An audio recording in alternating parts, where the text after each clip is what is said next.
Tailandia no fue el primer destino que pensaron, era Ibiza. Nunca hizo público esa inclinación sexual que tenía. Dejó todas las huellas posibles para autoinculparse. El rey cada tanto tiempo puede perdonar a algún reo. Siempre se le cubrieron todas sus embarradas. Que iba a proponerle matrimonio, a decirle en septiembre voy a vivir contigo. Pues Sancho llevaba 5 años con su novia.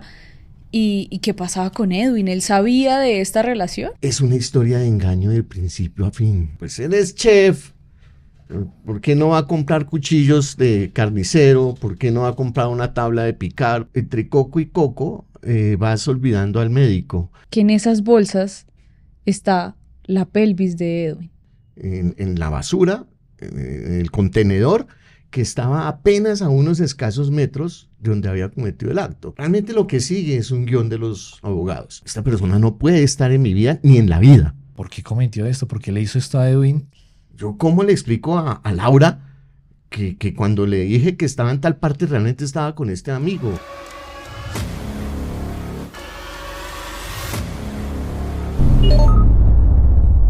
Bueno, bienvenidos a un nuevo episodio de Conducta Delictiva. Hoy vamos a analizar un caso que muchos de ustedes nos han pedido en los comentarios y también es una historia que ha trascendido a nivel mundial, incluso ya tiene documental en la plataforma Max que se llama El Caso Sancho y específicamente hoy queremos analizar este tipo de conductas. Para recordarles de este caso es el homicidio cometido en Tailandia, donde el cirujano Edwin Arrieta perdió la vida a manos del joven español Daniel Sancho, que hace pocos días ya fue condenado por este crimen.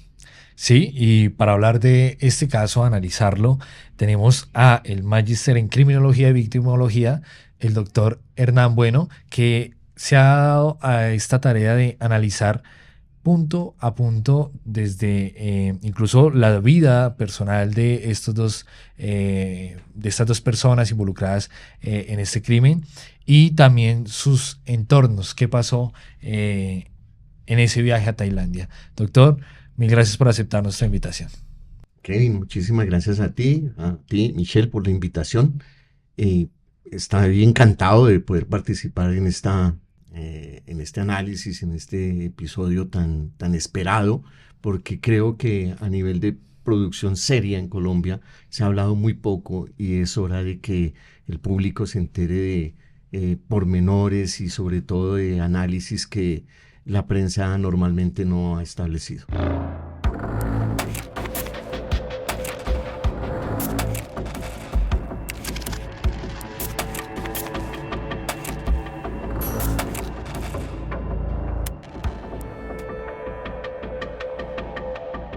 Doctor, para ir colocando un poquito en contexto, porque este fue un caso, se puede decir que mundial, y nos ve mucha gente de América Latina.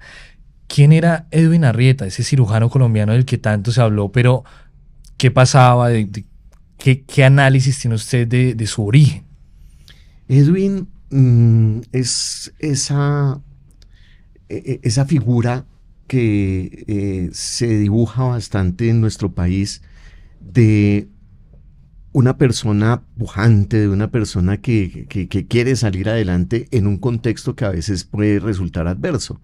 Es decir, pese a que su origen como tal familiar pues devela ciertas circunstancias de comodidad económica, recordemos que es de Lorica y como en ese mismo contexto pues a veces salir incluso profesionalmente es difícil y él es ese típico ejemplo de esa persona que sabe que tiene que salir de su población, que sabe que tiene que buscar otros horizontes, que no se contenta solamente con ese espacio en donde nació, pese a que lo quiso muchísimo. A él siempre volvía, su familia estaba allí, está allí y tiene un gran apego por la misma condición cultural del costeño, digámoslo así, pues es bastante anclado a ese núcleo familiar, pero sabía que dentro de ese contexto como tal de población, pues no iba a tener el éxito que finalmente tuvo. Y lo tenía tan claro que tan pronto adquirió su cartón de médico, prontamente se especializó como médico cirujano plástico. Su reputación estaba dentro de personas que podían pagar esos servicios, ¿no? Entonces tenía políticos, gente de farándula, gente que efectivamente pagaba muy bien esa especialización que él tenía en cuanto a cirujano plástico se refiere. Y tenía una reputación y una economía muy, muy estable.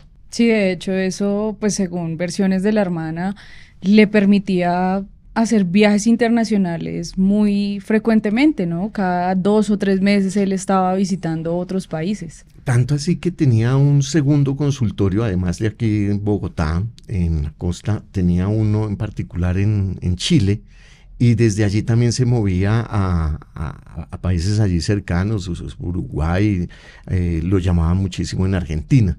Y aparte de eso, también hacía ese papel como de el que solventa toda su casa, ¿no? Sus hermanos, sus sobrinos, apoyaba mucho como en la parte económica de su familiar. Así como se suele decir que en toda familia hay una oveja negra, también en toda familia hay alguien que es el proveedor. El proveedor. Y en ese sentido, él sí que lo era. Y era el orgullo, y seguramente seguirá siendo el orgullo de su familia, de su padre, de su madre. Y pese a esa internacionalización y a ese éxito, siempre estuvo arraigado a su tierra y lo querían bastante. El doctor Arrieta estuvo muy inmerso en esa cultura costeña colombiana y sería importante hablar de esto precisamente porque tiene fama de ser una cultura machista también. Bastante. Nuestro país es en esencia un país de clasismo, de sexismo, de uso de racismo, una cultura esencialmente patriarcal, y hay ciertas zonas del país especialmente, digamos, marcadas por esa impronta de cierta exclusión de libertades que de pronto en el interior son mejor vistas. Era tanto así que, pues, hoy por hoy, ya sabiendo lo que todos los medios han venido exponiendo y reconociendo como tal la inclinación abiertamente gay que tenía Edwin Arrieta, con independencia de ello, en su contexto profesional, en su contexto familiar, en su contexto de amigos, de social como tal, nunca hizo público esa inclinación sexual que tenía como tal, ¿no? Y era un poco, creo yo, también por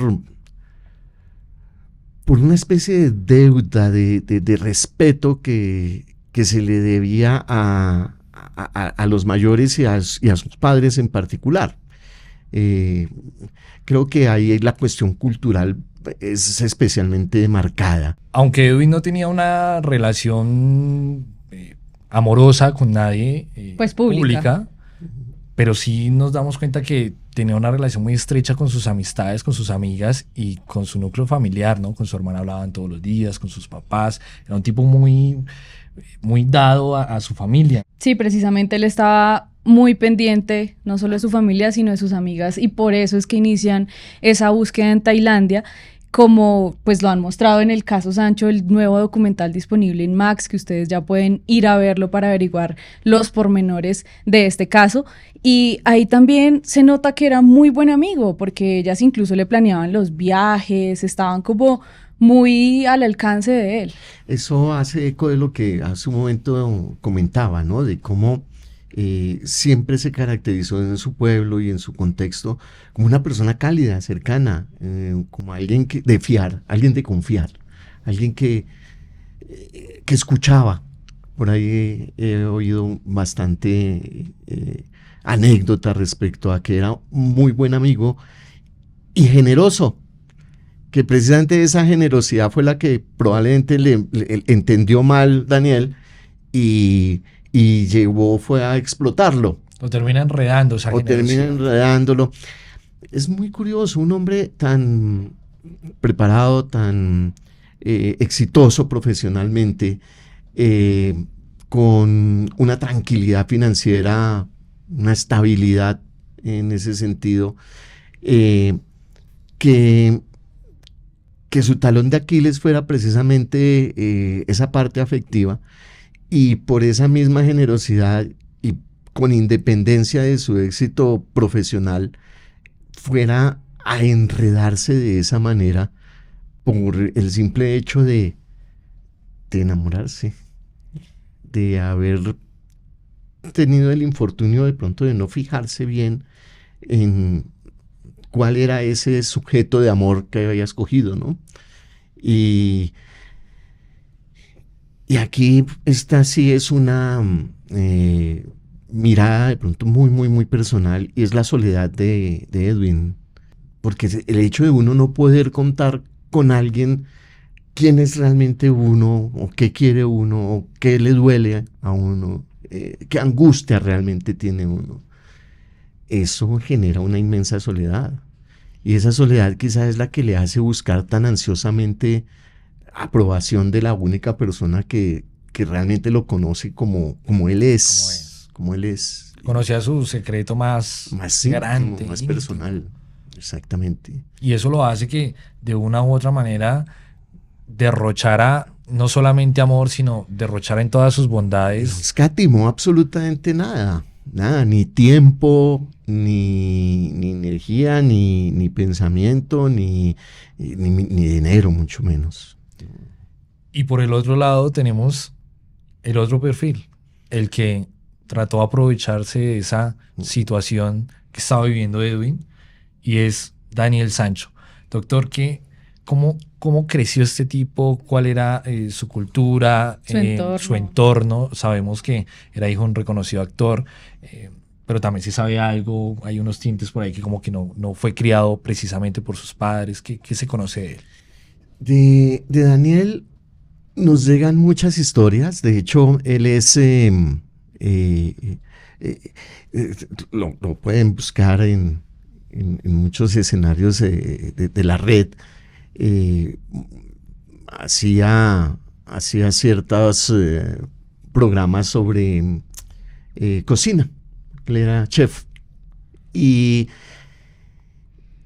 hijo de Rodolfo Sancho, que a su vez es hijo también de otro Sancho, actor. Sí, creo que el padre... El padre de Rodolfo Sancho. Que era es una leyenda y de el la abuelo televisión también. española. Y el abuelo de pronto también fue mejor actor que el mismo Rodolfo.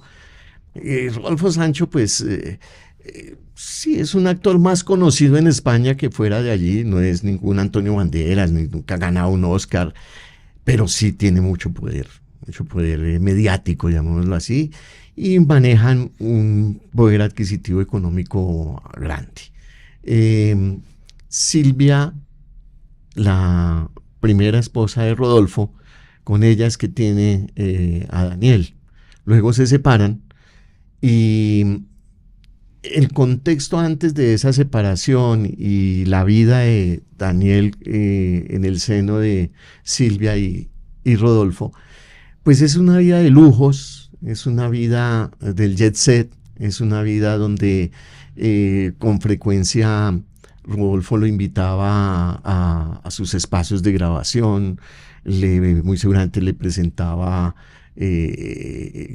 todo ese lujo y ese derroche de fama y el poderío que brindaba un poco las cámaras, las luces, el cine, la reverencia de la gente en las calles, los espacios mismos que el dinero presta para eso, el club, las comodidades. Es el típico niño que nunca se le negó nada. Daniel es ese niño al que todo se le dio. Pues aparentemente no le faltó nada económicamente, ¿no? Pero pues ya más adelante iremos hablando el tema emocional. ¿Qué balance tiene? El hecho de cubrir emociones, de cubrir afectos con dinero, con lujos, con regalos, con nunca decirle no, con aprobarle absolutamente todo, es lo que empieza ya a generar una serie de vacíos emocionales, una serie de actitudes que ya tocan es directamente a la manera como las personas mismas empiezan a asumir su propio criterio de vida y su noción como de reyesuelo. Mientras que tenemos en Edwin un conde que se hace conde ya de mayor y Por más mérito un también. juego y por mérito. Este es un reyesuelo, un príncipe de cuna que se toma muy a pecho esa situación de yo puedo hacer lo que quiera y no pasa nada. A Es esa, un a esa poco esa la parte idea. iba, eso es muy interesante porque de pronto siempre tuvo eso en su vida, ¿no? Vemos que las personas que se crían, digamos, en esos entornos se eximen un poquito de la responsabilidad siempre de lo que hacen porque saben que van a tener un respaldo en su papá o mi abuelo es, O de o mi pronto papá que el es, dinero también es una o el seguridad. dinero me va a cubrir, podemos tener el abogado que Y sea. en esto hay que también empezar a hilar fino, porque no podemos caer aquí en arquetipos que todavía no se han configurado. ¿En qué sentido? Considerar que toda persona que nace en cuna O sea, noble igual, sí. vaya a terminar denigrando sobre los demás No se y, puede generalizar esa y situación. mirando a los demás por encima del hombro y haciendo lo que le venga en gana.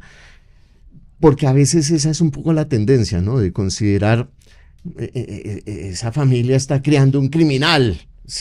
Claro. Si es que nace en cuna y se le está ofreciendo todo, y no siempre ocurre. No es, porque en todo estrato hay un comportamiento criminal, hay un comportamiento que estalla de una u otra manera. Y en toda condición socioeconómica, política, cultural, esto no es una Eso- constante, no es... No es algo atado también solo al tema económico. Exactamente, y no es 2 más 2 siempre va a ser igual a 4. Entonces, todo niño en estas condiciones, pilas, porque en Va a ser cualquier un momento Sancho. la va a embarrar. Y en ese sentido, pues el mismo ejemplo es el de Edwin.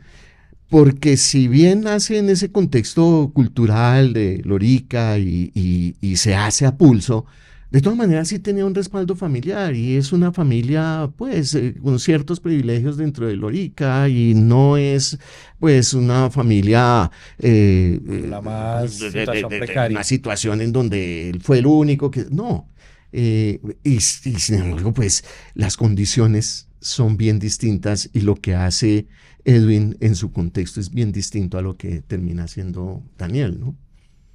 Entonces, y incluso que eso es bien interesante, de pronto analizar la relación ya de ellos dos, ya que tenemos claro los orígenes, las raíces de cada uno, analizar ese tipo de relación también, si de pronto también se generó una relación de poder y dominación uno sobre el otro. es bien curioso porque se llevaban más o menos 14 años, 15 quizá, 14 de diferencia. Edwin mayor que Edwin Sancho. tenía 44 años en el momento de los hechos. Y Sancho 29. 29, 15 años de diferencia. Y uno diría, pues la persona mayor, el médico, cirujano, exitoso, va a ser el que Más dominante. dominante y oriente.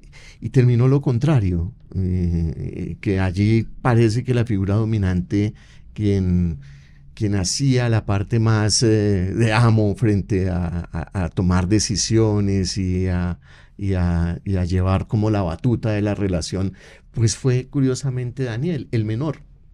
Y no vemos ese carácter en Edwin. Edwin, por el contrario, y un poco por esa misma soledad y por esa misma angustia y por ese mismo deseo de haber y de suponer que había encontrado el amor, pues se deja llevar por el amor, como a muchos nos pasa, ¿no? En cualquier momento de la vida. Y aquí pues viene precisamente esa idea, ¿no?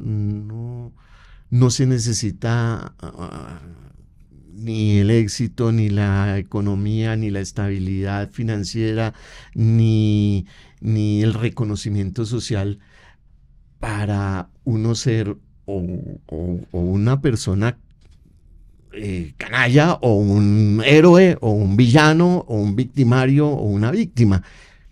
Son las condiciones ya propias de la naturaleza y una serie de sucesos y de detalles de la vida que ya se van demarcando y que lo constituyen a uno como eso, pero que poco tienen que ver a veces con esos orígenes, ¿no? Con esas circunstancias. Acá es importante, Doc, que demos un poco de contexto, ¿no? Ellos cómo se conocen, cuánto tiempo llevaban hablando, su manera de comunicarse también, porque si bien el uno español, el otro colombiano, pero pues eran personas que viajaban mucho.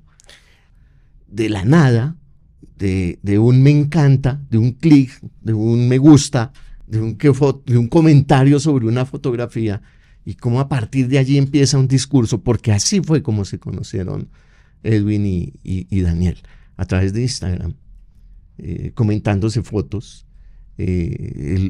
Precisamente ambos viajaban bastante, estaban en contextos bien distintos en ese sentido a nivel de geografías, y se genera de esa manera la relación entre Edwin y Daniel, por Instagram, por comentarios en las fotos, por quiero viajar allá donde estás, quiero también conocer de dónde vienes, qué comen allá, mira esto tan chévere, qué tal eso con suero costeño, cómo quedaría de sabroso, una serie de circunstancias absolutamente cotidianas, ladinas, normales, pero que empiezan a encantar, empiezan a generar encanto, porque es que naturalmente uno no se enamora del otro por lo que es, sino por lo que uno cree que es. Y cuando esto se da mediáticamente, pues esa situación todavía tiene más fuerza. Y prácticamente, diría yo, Edwin termina endiosando un poco a Daniel. Daniel alimenta eso con una serie de mentiras que el otro se las cree absolutamente porque necesita creérselas, porque quiere creérselas, como a todos nos pasa. Y si nos pasa en una relación personal en donde nos podemos encontrar hoy en un centro comercial y tomarnos un café, pues cuánto más en una distancia en donde necesito un tiempo para programar un viaje y un dinero para destinar a ello. Y mientras tanto, pues, ¿qué me queda? Tu palabra, tu comentario en la foto, y lo que yo creo que eso significa para ti y lo que yo me quiero creer que significa para ti. Y termino enrolado. Y partiendo precisamente de ese tema de que quizás uno terminó dominando al otro, ¿qué los lleva a ese encuentro hasta el otro lado del mundo? Quizás, pues obviamente el motivador de Edwin era ese enamoramiento que nos viene comentando Doc, pero de pronto el motivador de Sancho, pues ya era este crimen que la justicia puede determinar que ha sido premeditado. Exacto. Entonces hablemos un poco de ese encuentro, en qué momento se pacta ese viaje entre ellos dos. Tailandia no fue el primer destino que pensaron. Era Ibiza. Muy seguramente Daniel pensó que Ibiza pues era más concurrido, tiene unas posibilidades de acceso mayor para la Comunidad Europea que el mismo Tailandia, y muy seguramente barajó una serie de situaciones de contexto. Y entre ese contexto no descarto la posibilidad de que viera en Tailandia una zona inhóspita. Él ya había estado allí en más de una oportunidad y efectivamente le gustó y lo veía paradisiaco como tal, pero por encima de eso estaba un poco el hecho de que no es un destino como nosotros poder decir vamos a Cartagena, o a otro destino relativamente cercano y que uno encuentra planes por todo lado. Tailandia muy seguramente generaba para él algo más de seguridad frente a lo que estaba considerando hacer.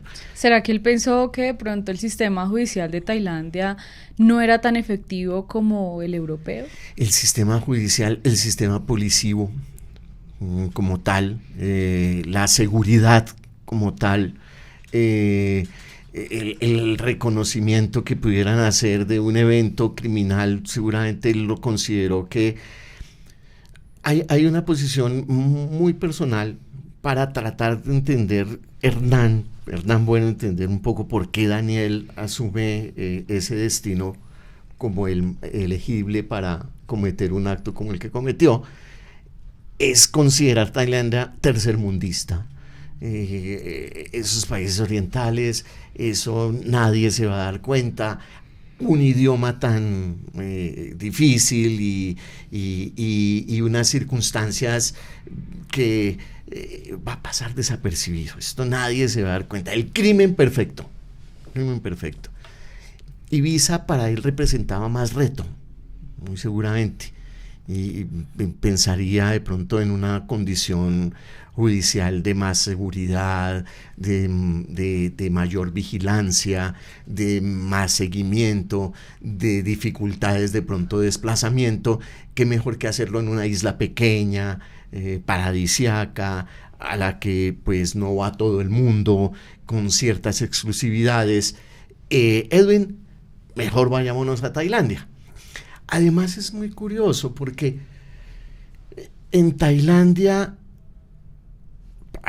no hemos hablado de esto, pero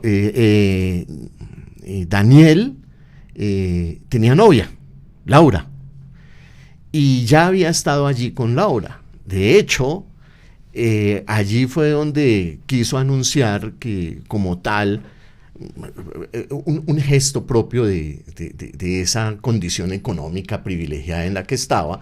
Allá fue donde declaró pues su amor a Laura e hizo público familiarmente su noviazgo con ella y frente a la familia. Sin embargo, allí se dieron también unas circunstancias que pues no vienen a este caso puntual, pero sí era como su sitio de seguridad. Ya lo conocía y le representaba placer, muy seguramente, el espacio geográfico como tal, las playas, la gente, la comida, las bebidas, la circunstancia propia del viajero o del turista. Y además de ello, pues sí vio el escenario más privilegiado para que le dijera a Edwin, veámonos allá y veámonos en una celebración muy especial que se hace allí en agosto. Algunos dicen que es a finales de cada mes en luna llena, pero creo que esa luna de agosto es especial y era la de la luna llena. Sí, la fiesta de la luna. Fiesta de la luna. Y es muy curioso y da, a mí me da especialmente, o sea, me trata de encarnarme un poco en esa posición de Edwin, que va con toda la ilusión, va a un espacio al que nunca ha ido, pero que quiere ir. Quiere conocer. Quiere conocerlo y que profundamente enamorado se dice en las declaraciones que se han podido identificar y en los chats que sostenían y en toda la evidencia que después ha resultado del caso, que iba a proponerle matrimonio, que iba a decirle en septiembre voy a vivir contigo, voy a instalar ya. Edwin a Sancho, le iba a decir eso. Él estaba pensando en una vida con él. En una vida con él y particularmente en ese viaje, en un encuentro de amor ideal, idílico, perfecto, en el escenario que no se limita a regar pétalos de rosas en una alcoba de préstamo. No. La pedida de mano soñada para cualquier. Soñada. Y en el fondo eso no fue solo idea de Edwin o que a él se le ocurriera. Con ese antecedente que ya sabemos de que Daniel ya había tenido una experiencia similar con Laura, muy seguramente él le tradujo esa misma sensación a Edwin y le encantó a Edwin, lo encantó para decirle, este es el escenario perfecto Para consumar esta situación y declararnos este amor. Edwin atraviesa el océano, hace muchas horas de viaje. Él estaba en ese momento en Chile, ni siquiera estaba aquí en Colombia, cuando se traslada a Tailandia para el encuentro con Daniel.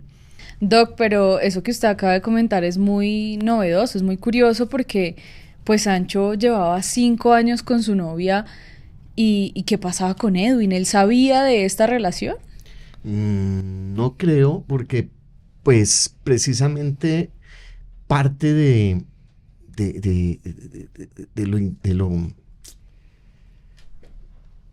lo que hace fuerte el análisis criminológico de este caso es la participación del engaño a lo largo de toda la historia. Engaño, en primer lugar, del propio autoengaño. Empecemos desde lo más básico. El autoengaño de Edwin al estar todo el tiempo reprimiendo su condición sexual. El mismo engaño de Daniel, pasando inadvertido también su gusto sexual hacia los hombres, y el engaño hacia Laura, su novia, que muy seguramente desconocía la situación de Daniel con Edwin. Es una historia de engaño de principio a fin. Todo el tiempo la constante es esa. Y ahora que mencionas a Laura, Michelle, ponte a pensar en esta pobre mujer también, cómo se sintió cuando saltó la noticia, ¿no? Me la imagino atando cabos. Claro, cuando me dijo que estaba en tal parte, cuando no podía en tal situación, cuando lo que arma uno después de que se le revela algún tipo de situación en cualquiera que fuera la circunstancia, pobre mujer. Eso es otra víctima secundaria de la situación, en atención a que, convencida muy probablemente también de la artimaña de Daniel, y convencida de ese afecto sincero de Daniel, convencida probablemente de que se iba a casar con Daniel, mientras que Daniel estaba en una circunstancia absolutamente distante de ella, o hasta donde en la etapa última de lo que podríamos conversar en este análisis sea ese uno de los móviles que llevaron a las situaciones que hoy estamos analizando con Edwin. Pero definitivamente es de resaltar la participación del engaño, la sorpresa frente a encontrarse uno que las cosas, que las personas, que los sentimientos, que la relación, que los tiempos, que las palabras, que todo era una mentira, que vivieron en una ficción, y todos vivieron una ficción. No sé hasta dónde el mismo Rodolfo le haya representado esto toda una sorpresa, hasta dónde estuvo ciego pensando siempre en que su hijo iba a resultar distinto, iba a resultar con algún éxito en su carrera como chef, iba a ofrecerle de pronto unos nietos, y también otro engaño. Si vemos comentarios respecto a Daniel, pues él es el típico joven, guapo, galán, el galán, y esto se cayó como una torre de naipes, y todos quedamos sorprendidos de que nada fue como se pensaba, nada en la historia. Edwin, es que voy yo pensando en un encuentro amoroso idílico, mientras que a quien me está esperando está pensando y haciendo otra cosa completamente diferente con la que yo voy. Mientras él iba pensando en una vida con Sancho, en pedir su mano, en proponerle vivir juntos hasta el último aliento, el otro Sancho estaba haciendo unas compras de un cuchillo, unos guantes, unos utensilios de aseo. Una tabla para picar, entre muchas de las cosas, unos guantes, pero incluso guante de carnicero. O sea, no solo los guantes de acero, sino de malla, lo que llamamos guante de malla, pues para evitar ciertas heridas. No obstante, tuvo heridas al momento de desmembrar el cuerpo. Y recordé una frase, creo que es de los Beatles: la vida es todo lo que sucede mientras uno hace planes. La vida es todo lo que sucede mientras uno hace planes. Y yo la complementaría, y la muerte también. La muerte sucede mientras uno hace planes por seguir viviendo. Y ahí todos estaban haciendo planes por seguir viviendo. Y la muerte estaba ahí, cerquitica, rondándolos. Martes 1 de agosto del 2023, ya Daniel Sancho estaba en la isla esperando a Edwin Arrieta. Hace estas compras, siguen conversando de ellos. Hay unos chats de esa familiaridad que ellos tenían, esa relación, y preparándose para la llegada al otro día de Edwin, el miércoles 2 de agosto. Más o menos Edwin estaba llegando a las 3 de la tarde, estaba ya aterrizando en Tailandia, y Sancho le empieza a enviar unos mensajes de que lo iba a recoger en una moto y que de allí iban para un hotel, que creo que el rumbo se cambió, ¿no, doctor? Sí, realmente, y a propósito de esa ingenuidad de Edwin, de ese amor de Edwin había establecido ya el plan en un hotel de lujo, un hotel 5 estrellas, que la primera sorpresa de Edwin probablemente fue esa. Claro, recibes, ¿en qué momento se cambiaron los planes? De un momento a otro, me recibes, me llevas en moto a un sitio que no era el acordado, que no fue el que yo aparté, y voy con la maleta desde el aeropuerto, porque en el registro de cámaras que hay, él todavía llevaba la maleta, su equipaje, y mientras que había reservado en un hotel en un punto de la isla, Daniel lo lleva a un lugar opuesto a él, más solitario,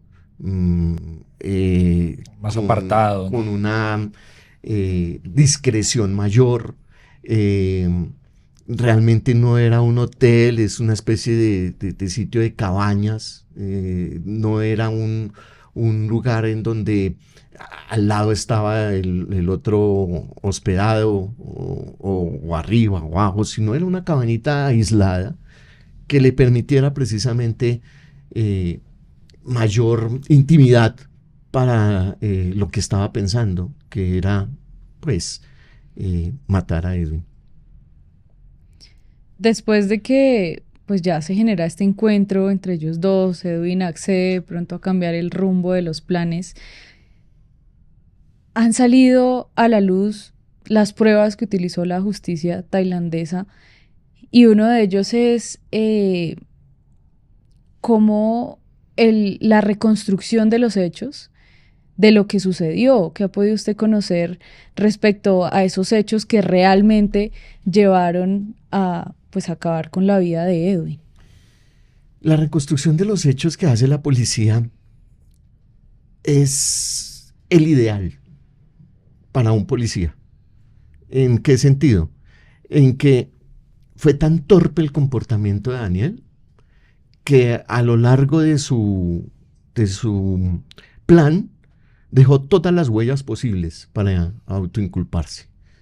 Por supuesto, él pensaba que iba a salir impune, como se piensa habitualmente, y cuando en la conducta delictiva, pues la idea es: no me van a pillar. Pero hizo todo lo que un investigador quiere ver.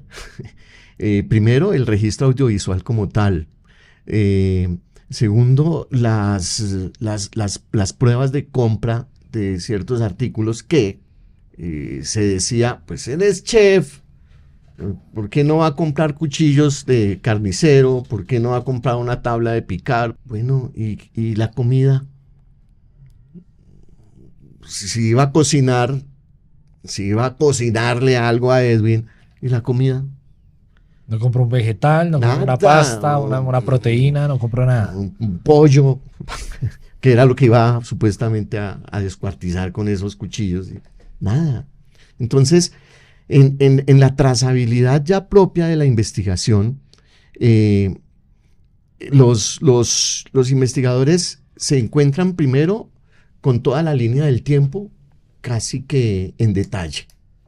Desde cuando empieza a cambiar el sitio de reunión, el hecho de dejar su equipaje en el hotel inicialmente acordado, pero llevar toda la compra al hotel nuevo, el hecho de encontrarse con Edwin no en el hotel, sino en un espacio público y llevarlo a ese escenario de muerte, el hecho de alquilar después un kayak para poder deshacerse de los restos de Esparcirlo por todo. esparcirlo, el hecho de lo que viene más adelante en la historia, y es cómo al día siguiente, cuando su hermana y sus amigas aquí ya en Colombia empiezan a preocuparse y ya ha cometido el crimen, es él mismo quien denuncia la desaparición. Y ya la policía estaba advertida de que había un turista del que nadie sabía. Y justo llega este personaje con heridas de defensa, pues luego se reconocen que son heridas de defensa y ofensa, que es las que él tiene en las manos, y empiezan entonces a hacer la trazabilidad y encuentran la historia allí demarcada.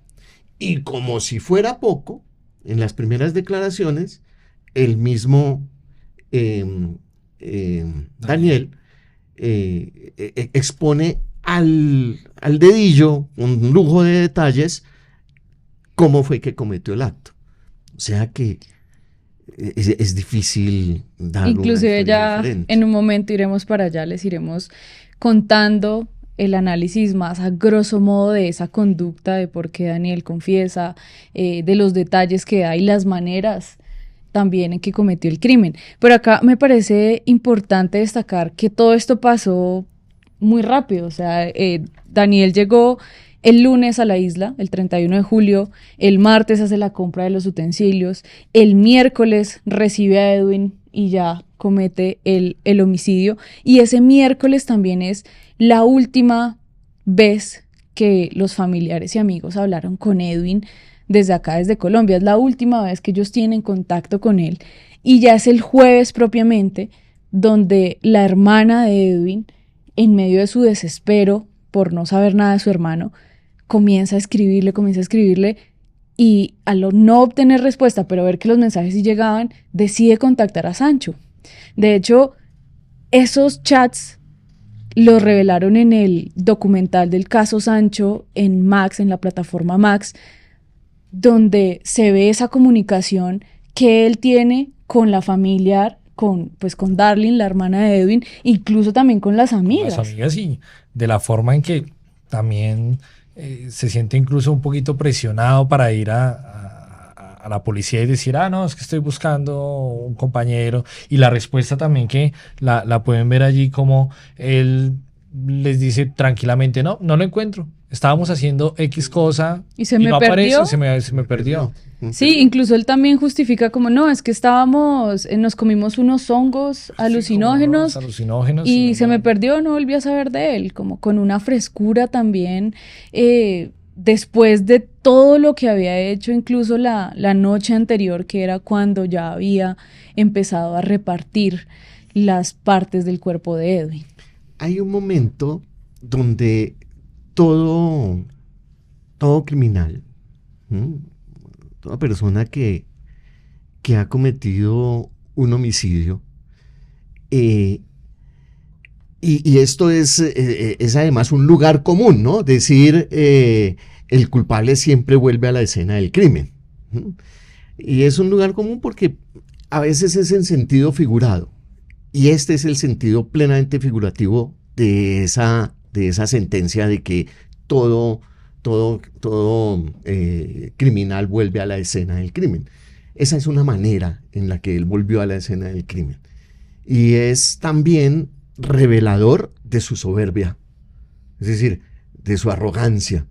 Esto es pan comido, aquí nadie se ha dado cuenta, yo voy a salir impune. Daniel siempre ha salido impune de todo, nunca he tenido... No tiene antecedentes. Y además, en su vida de adolescente siempre pasó de agache su matoneo, porque además, de pronto nos faltó comentar eso un poco hacia el comienzo, en esa infancia y en esa adolescencia siempre se le cubrieron todas sus embarradas y siempre estuvo allí la mamá y el papá para atenuar su naturaleza que ya empezaba a perfilarse desde muy joven.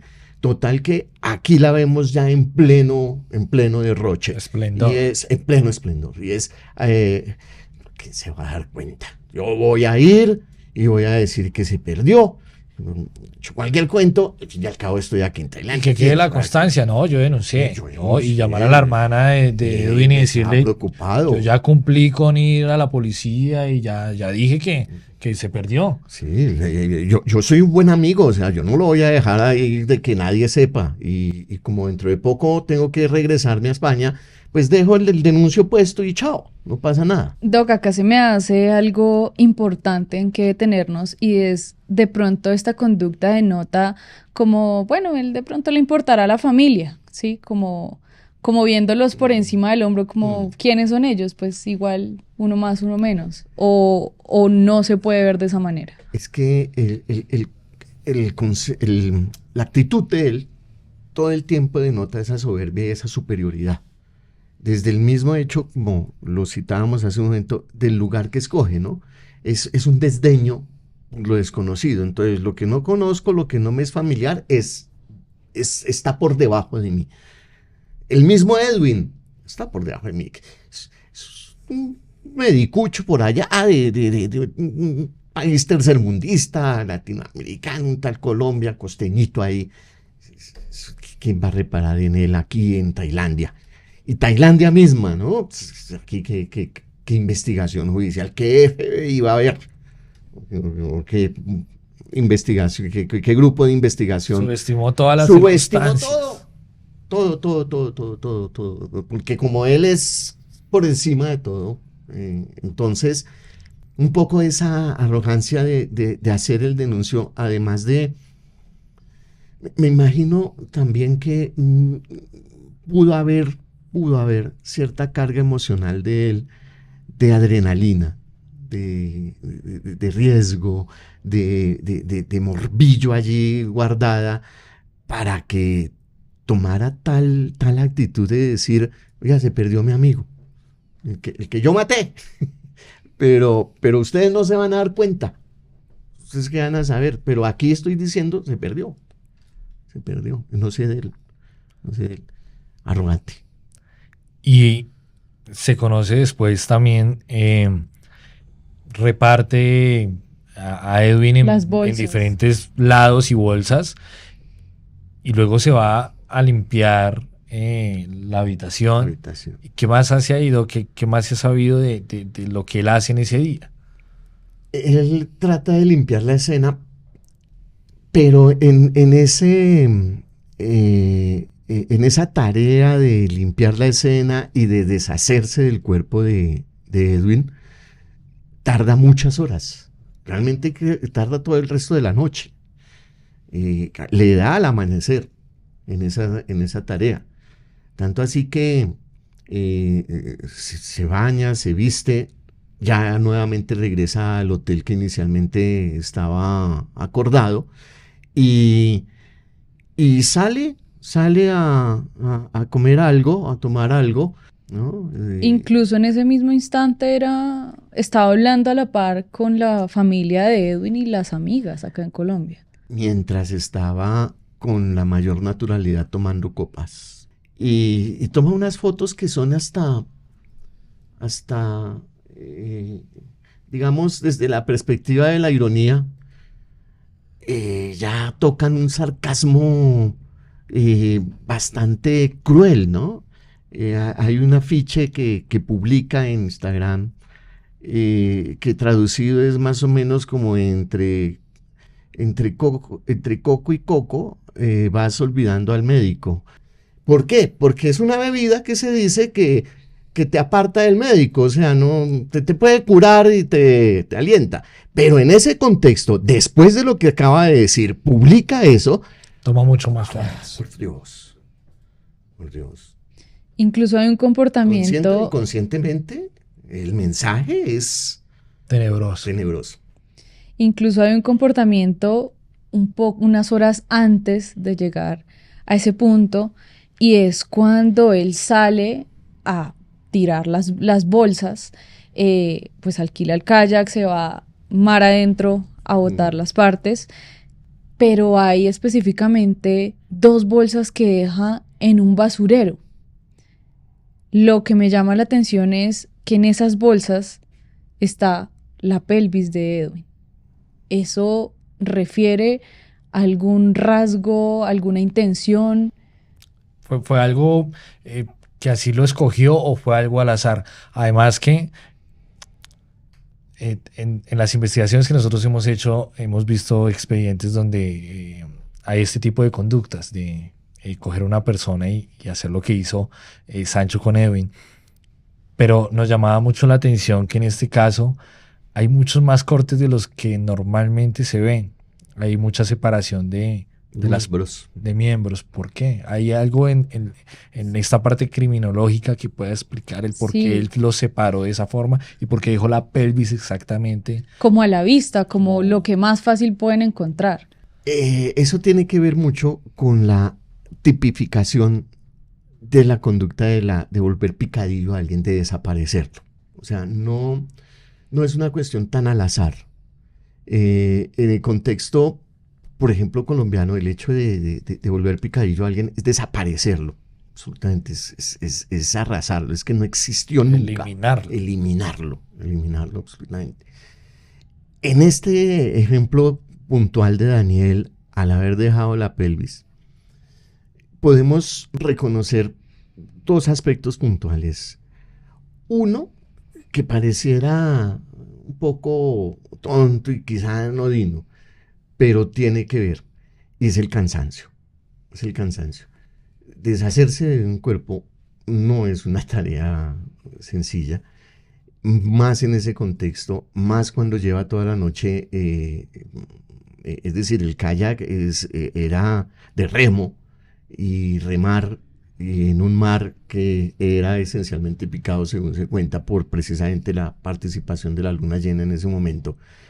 Y ya después de varios viajes en esa circunstancia, el cansancio piola, el cansancio tiene que ver. E inconscientemente hay un contenido allí que no se puede negar y es de corte sexual. ¿En qué sentido? En que por ejemplo, en los asesinos seriales suele darse ese distingo de la apropiación de lo genital, ¿no? Ya sea por violación directa, porque incluso se cometen actos de necrofilia, y a veces no solo en un momento inmediatamente posterior a la muerte, sino que a veces semanas después del acto se vuelve sobre el mismo cadáver. Y es también una especie de trofeo en el punto en donde esto se conserva para la persona, pero el hecho de dejarlo tan cerca, porque es que lo dejó cerca, lo dejó en el mismo lugar en donde estaba hospedándose, en la basura, en el contenedor, que estaba apenas a unos escasos metros de donde había cometido el acto. Sin descartar esta primera idea que menciono sobre sobre los tiempos y el cansancio, sin descartar eso, es hasta qué punto no quería zafarse de algo de Edwin. Y algo que de una u otra manera representaba unión entre ellos.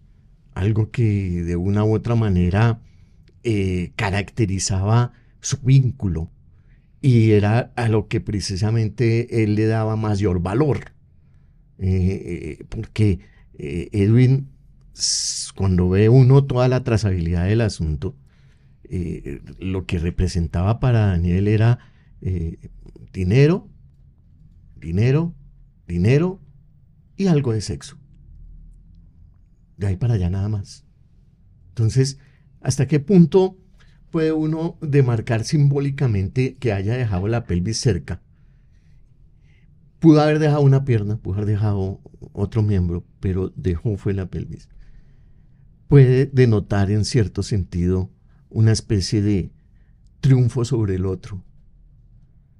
Es difícil pensarlo de esa manera, pero precisamente estamos en conducta delictiva y estas conductas no son fáciles de determinar, sobre todo cuando uno cree que ya esto es como lo máximo que puede haber y aparecen detalles como esos.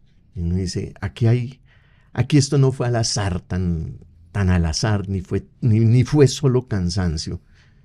Dejó justamente algo simbólico entre ellos.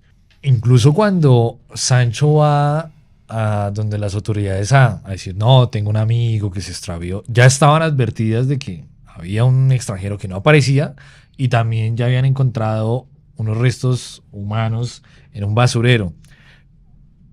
Yo creo que obviamente subestimó que las autoridades no eran bobos e incluso también vieron que él tenía unas heridas como unos rasguños en sus manos, sus partes de su cuerpo.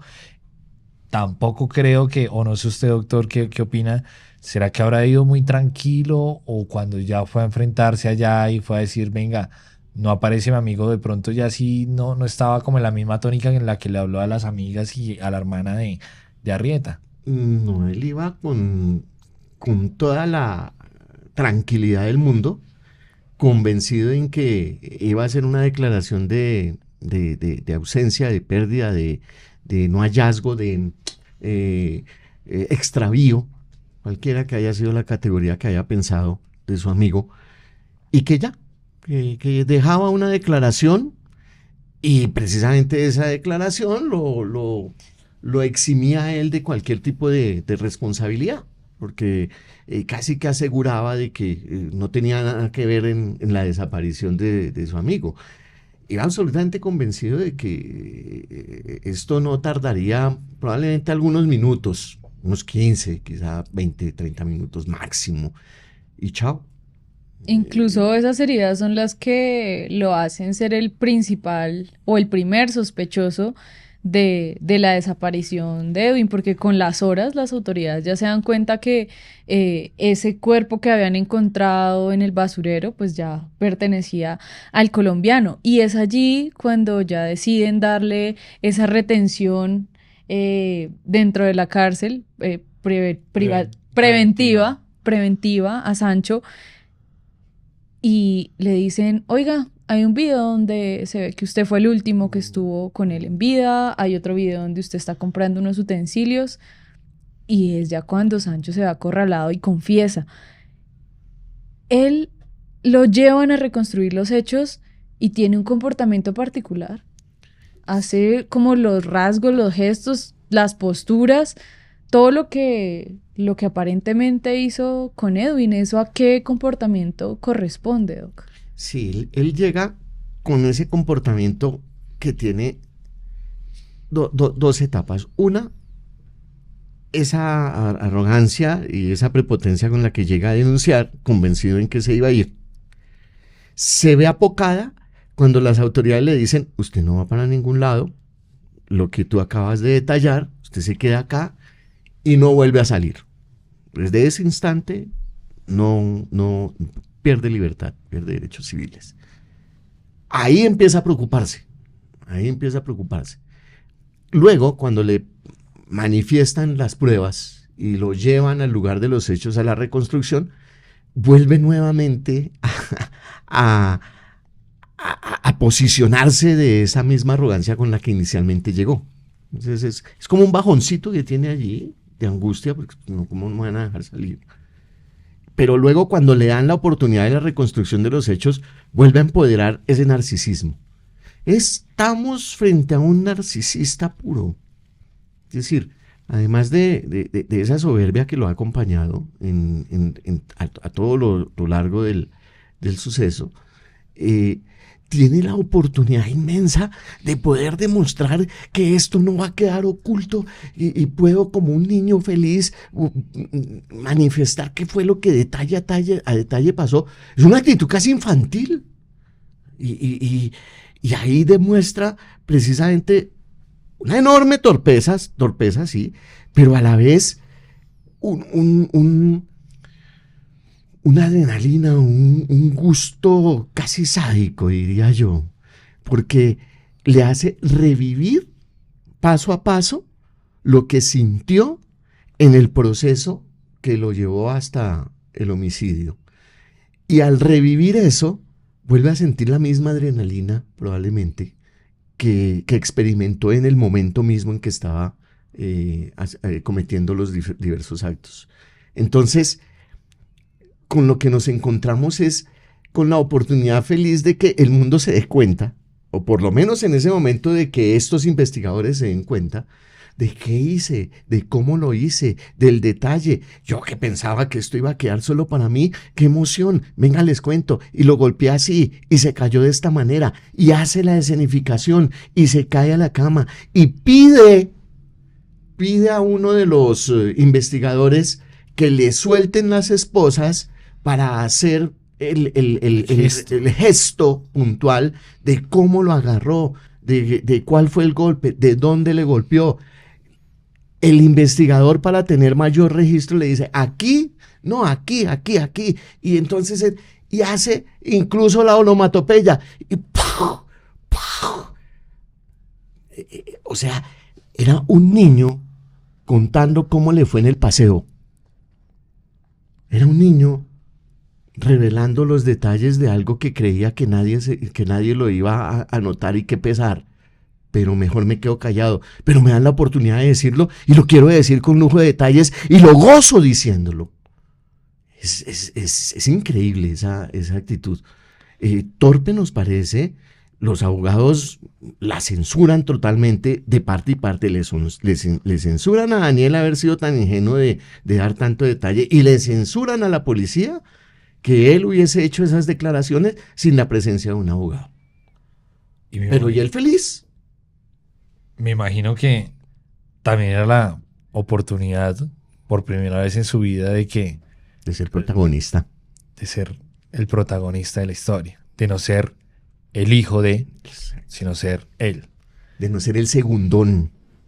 Al fin todo el mundo me está oyendo. Al fin mi voz cuenta. Al fin no tengo aquí una muleta como era mi mamita que me cuidaba, mi papito que me toleraba, mi abuelita que me consentía.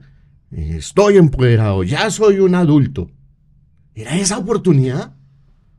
O sea, es que estamos ante un tipo de 30 años que no había sido adulto. Y cuando al fin es adulto, cuando al fin puede dar cuenta de sus actos, lamentablemente la cuenta de los actos que hace es de un acto absolutamente repudiable. Lo hace en un país donde por el delito que cometió y todo lo que compone ese delito, la pena de la que más se hablaba era la pena de muerte. Lo rebaja a una cadena perpetua. Pero ¿qué hubiese pasado, Doc, si lo hubiese hecho en Colombia? ¿Y qué hubiese pasado si lo hubiese hecho en España? Efectivamente, Tailandia no tiene medias tintas para este tipo de delitos. Y es pena de muerte. De hecho, el dictamen judicial final, después de todo el proceso judicial, dado ahorita, recientemente, ¿no? El 30 de agosto, creo que fue. 28. 28 de agosto. 28 de agosto. Fue pena de muerte. Realmente a él se le condena a pena de muerte, que eso no lo revelan los medios de comunicación españoles de una manera tan abierta. Pero en el dictamen, en Tailandia, pena de muerte conmutada, se conmuta. Eso ni siquiera es rebaja, se la vamos a valer por cadena perpetua, pero que no es una rebaja en el sentido estricto de la palabra, sino una conmutación de la pena. Como un la hacemos intercambio. vivir de diferente manera. Sí, Como un trueque. sí, se la vamos a cobrar de otra forma. Sabemos que, perdón que lo interrumpa, Doc, sabemos que Tailandia y España tienen una especie de acuerdo de extradición, por así llamarlo. ¿Habría la posibilidad que Sancho cumpla ciertos años de su condena en Tailandia y el resto lo termine de pagar en España? ¿O en España, como quizás no hay cadena perpetua, ya qué pasa ahí? ¿Pueda recobrar la libertad? Sí, aquí los matices cambian porque las circunstancias jurídicas también son vivas y todo el tiempo se pueden estar estableciendo nuevas formas incluso retroactivas en algunos casos. Es más, la misma pena de Sancho, pasado un tiempo y demostradas ciertas actitudes y comportamientos en la prisión, y probablemente con un enorme arsenal diplomático, pueda llegar a convencer al rey de una especie de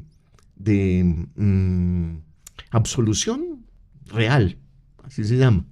Y es que el rey cada tanto tiempo puede perdonar a algún reo por circunstancias muy particulares, muy concretas, muy diplomáticas, muy de todo tipo, que ese es un poco el miedo ahora de la familia Arrieta, ¿no? Que en cualquier momento sea tal el poder de la familia que pueda llegar a tener algún tipo de injerencia en la decisión que el rey pueda llegar a tomar frente a esto. Digamos, aquí vienen muchos elementos. Y el hecho de que él cumpla una parte de la pena en Tailandia, y que el resto de la pena la pague en España, con el poder mediático ya demostrado por la familia Sancho, yo creo que no va a ser igual de pena de cadena perpetua en España. Muy seguramente no va a ser de cadena perpetua. Aquí además las condiciones de las prisiones de Tailandia son muy similares a las de las nuestras en Colombia y en Latinoamérica, mientras que en España pues tienen unas condiciones muchísimo mejores, Más favorables. Ahora, que si el acto hubiese sido en España, muy probablemente el caso que se resolvió en un año y veintitantos días, en España hasta ahora sí estarían todavía en reclamaciones, estarían todavía en indagaciones, estarían todavía escuchando testimonios, versiones, imputaciones, estarían en un proceso judicial largo y tedioso, y ese matiz también se repetiría un poco acá, aunque en Colombia yo tengo la certeza de que podría haber tenido un comportamiento no tan agresivo, no tan puntual como el que tuvo en Tailandia, y tampoco tan laxo como el que hubiese tenido en España. Lo compararía un poco como el de John Paulus, que en última recibió 42 años, ¿no? Pues por lo que era feminicidio. Probablemente a Daniel Sancho no se le hubiese dado una pena tan alta, pero sí hubiese pagado pena y hubiese sido más bien rápido el proceso en comparación a lo que hubiese sido en España. Doc, en las declaraciones que da Sancho, él cuenta que El motivador de llegar a acabar con la vida del cirujano Arrieta es básicamente porque él era rehén, porque Sancho estaba viviendo una especie de persecución por parte de Edwin, que tenía de pronto unas fotos comprometedoras y las iba a revelar a la prensa. ¿En qué momento el victimario se convierte en víctima o se vende como víctima? Lo que ocurre en Daniel para volverse víctima no fue por voluntad de él, fue por recomendación de los abogados. Porque en principio las declaraciones y el detalle que él da del acto que comete, ahí claramente es victimario. No hay. ¿Cuándo es que él empieza a ser víctima? Por recomendación de los abogados. Como estrategia jurídica. Como estrategia jurídica. O sea, hay que decir que le tocó, que fue en defensa propia, que fue porque efectivamente estaba recibiendo extorsión, porque usted se sentía esclavo o ahogado, porque estaba ya angustiadísimo, acorralado, y obedece, porque además ese ha sido como su instinto primario desde niño, ¿no? Siempre la obediencia, la sumisión en cuanto a ciertos gestores de autoridad y sobre todo si le benefician. Él ve que eso le puede beneficiar y por eso sigue un libreto. Realmente lo que sigue es un guión de los abogados que le dicen, diga que él era un acosador. Él era un acosador y yo estaba, mejor dicho, terrible porque no sabía cómo zafarme de esta situación que ya me estaba agobiando. Diga que él lo tenía extorsionado. Además, él me tenía extorsionado. Esa candidez con la que asume su papel de víctima probablemente no la gozó tanto como sí gozó su papel narcisista cuando declaró todo lo que realmente había hecho. Esto era más porque cuando dijo, hombre, como que la cuestión no era así, como que la embarré. ¿Qué hago? Diga esto, declare aquello, vamos a enlodar a Edwin. Edwin va a reaparecer aquí como el malo. Usted, pobrecito, era lo que le tocaba porque ¿qué iba a hacer? Que de hecho es lo que siempre ocurre. Y ocurre en este caso como en muchos más. Y ocurre en Tailandia como ocurre en España, como ocurre en Colombia. Ocurre con un feminicida, ocurre con un pedófilo, ocurre con cualquier otro criminal.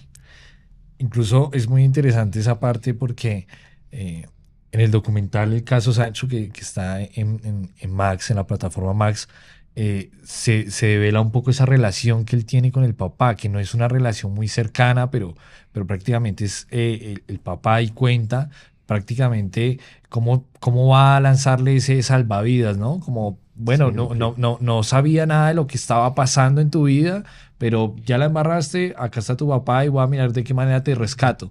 Entonces, y ahí cuenta como cuando va y lo visita, las comunicaciones que tienen. La verdad, el documental como que muy revelador. Da esos detalles que son impresionantes, porque uno cree que tenían una relación de padre e hijo ejemplar y no es así, y ahí muestran prácticamente cómo esa situación abrumadora los ha llevado a tener como esa conexión nuevamente. Doctor, después de todo esto, yo creo que, o yo me planteo, y creo que muchas personas de las que nos están viendo, este tipo venía de una familia bien económicamente. Sí. Este tipo no vivía cerca de Edwin Arrieta, no vivían en el mismo país, no convivían en un mismo hogar.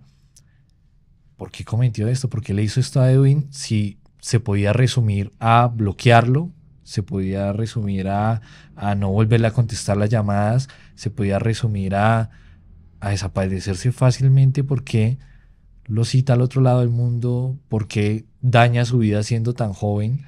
¿Por qué? ¿Por qué hizo todo eso? Si uno mismo, que va 24/7 con uno mismo todo el tiempo, y hay actos y situaciones y decisiones y pensamientos que uno mismo no alcanza a definir, a comprender y a explicar, ¿sí? Más difícil es explicarle a otro. Y probablemente el móvil exacto, puntual, solo lo sepa Daniel. Aquí estamos haciendo especulaciones. Toda la prensa española ha hecho especulaciones. Y los escasos programas que uno ha visto aquí en Colombia solo hacen especulaciones. La verdad, probablemente en razón a esto último que acabo de decir, sea sorpresa hasta para el mismo Daniel. Y en este momento, mientras está en esa prisión en Tailandia, se esté preguntando, ¿yo por qué carajos hice esto? ¿A qué hora se me ocurrió planear esta vaina? Porque fue planeada. Tuvo tiempo de arrepentirse. Sí, claro, no fue un accidente. Pero siguió y siguió y siguió. Y no fue una cuestión de momento. Y muy probablemente él diga en este momento, oiga, y yo pude haber hecho esto, pude haber hecho aquello, pero no. Y seguí. Esa es una manera de poder entender el caso. Lo que se dice fue, que es el otro análisis que establezco, que es lejos de esa idea de extorsión y de todo lo que se le ha inventado, porque además ha habido testimonios que quieren enlodar el buen nombre del doctor Arrieta. De que ese era su modus operandi con sus amantes, etcétera, cosa que no es probada y que por el contrario ha sido probado que se ha querido comprar testimonios, ¿sí? En contra de Edwin. Tomando distancia de esa posibilidad, lo que pienso es que eran tan pocas sus herramientas emocionales, porque es que desconocemos y hay quienes todavía a estas alturas dudan de que hay analfabetas emocionales. Hay gente que emocionalmente nunca fue entrenada o no se preocupó por ese entrenamiento emocional. No tuvo las capacidades. No tuvo las competencias, no tuvo las capacidades emocionales. Daniel Sancho no tuvo la capacidad emocional para hacer eso, bloquear. Y por el contrario, ¿qué dijo? Este amigo, Edwin, se está creyendo mucho el cuento. Yo lo que necesitaba era aquí plata. Yo lo que necesitaba era pasarla sabroso. Yo lo que necesitaba era sacar tajada, de pronto tener sexo, de pronto jugar. Era un juego. Hubo un momento en donde esto se me salió de las manos y él, con su analfabetismo emocional, ¿qué dijo? La mejor manera es deshacerme del problema de raíz. De raíz. Esta persona no puede estar en mi vida ni en la vida, más o menos. ¿Y cuál fue el acorralamiento? Ese acorralamiento es, se las creyó, viene a pedirme matrimonio o viene a convivir conmigo. Yo ¿cómo le explico a la gente que a mí me gustan también los hombres? Yo ¿cómo le explico a Laura que cuando le dije que estaba en tal parte realmente estaba con este amigo? Yo ¿cómo le digo que el regalo que le di fue por la plata que me dio este amigo? Claro. Yo ¿cómo le explico a mi familia, a mi papá, a mi mamá, que parte de no pedirles a ellos y pues es que no puedo vivir del empleo, porque ese era el engaño en el que tenía a Edwin, de que lo iba a hacer parte de una empresa de la que él no era dueño, de la que él era un simple empleado, pero según el testimonio, Sancho quería o le decía a Edwin que lo iba a hacer partícipe como socio de una cadena de restaurantes, de una marca de hamburguesas muy famosa en España, de la que él apenas, si acaso, era un cocinero. Entonces, lo abrumó todo esto, y ¿qué dijo? La única manera es acabar con la vida de este personaje, desaparecer, hacerlo picadillo, que no exista, que nunca existió, que ya se acaba el problema de raíz. Y esto nos deja a todos, yo creo que la riqueza de examinar estos temas y es lo que decíamos anteriormente. Esto le puede pasar a cualquiera.